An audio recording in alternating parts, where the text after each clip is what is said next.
Hi guys, so Keir Starmer was visiting Liverpool on Monday when he met a lady called Audrey White from the Merseyside Pensioners Association.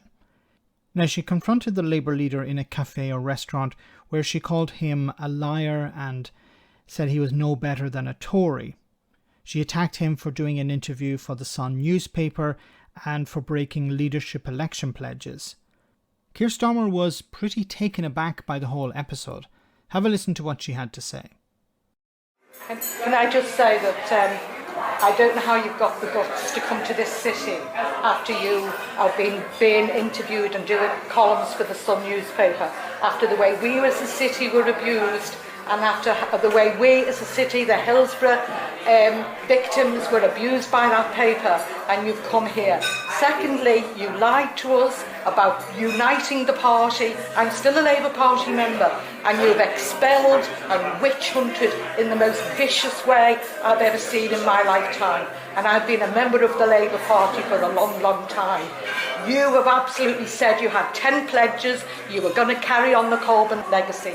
And ever since, you've done nothing but distance yourself from the ideas which tens of thousands of people joined the Labour Party to support, and all you've done is feed into the Tory ideology of not supporting strikes, of carrying on with the privatisation of our health service. You're doing everything to feed into a Tory victory, because we may as well have a Tory if we have a person like you who lies to the party. It's a dishonesty. Thank you very much. And our health services go right much. down the pan, and you have a big responsibility, the working class people of this country. Can you move back, please?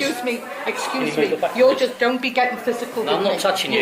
Can you move back then, please? You're touching my breast. Can you move back, please? Now move back. No, can you move?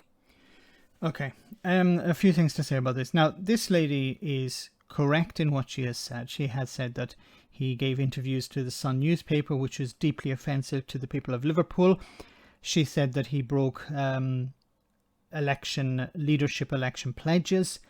He promised to carry on, or I don't know if he promised to carry on Corbyn's legacy, but even if he did and he didn't, well, then she's correct on that as well. The problem with all of this, as you can imagine, the way I'm going is, who does this benefit?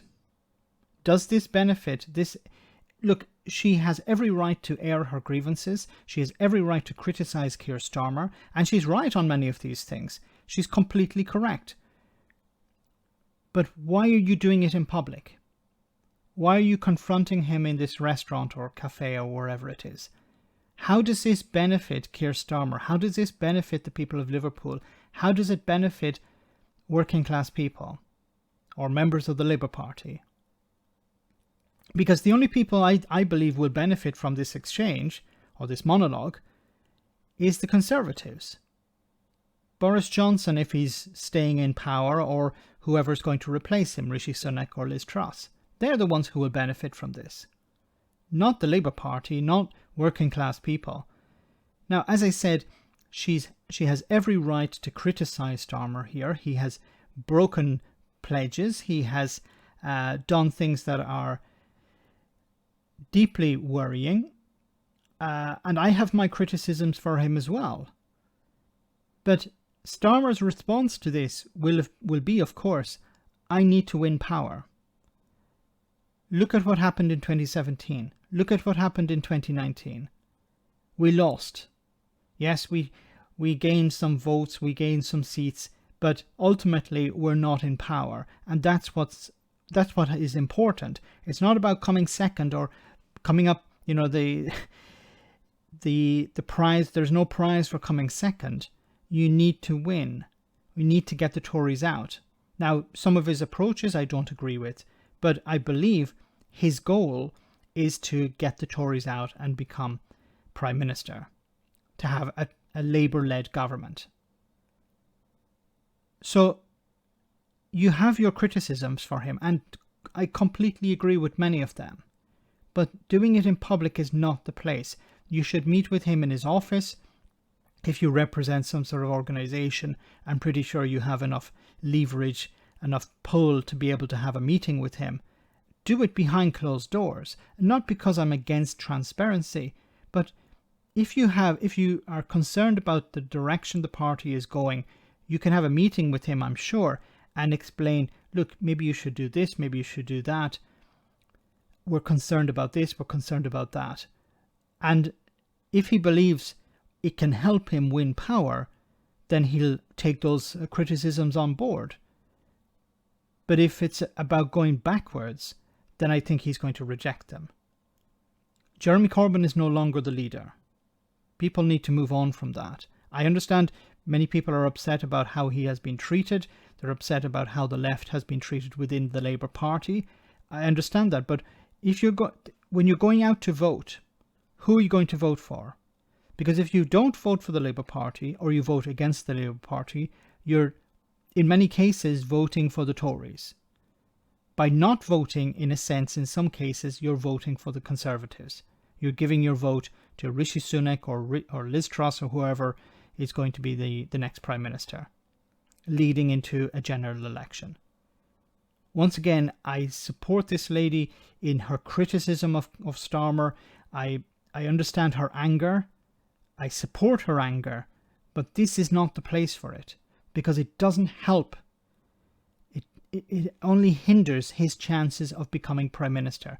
And I hope people watching this will say, yes, I would prefer to have Keir Starmer with all his faults than to have a Tory.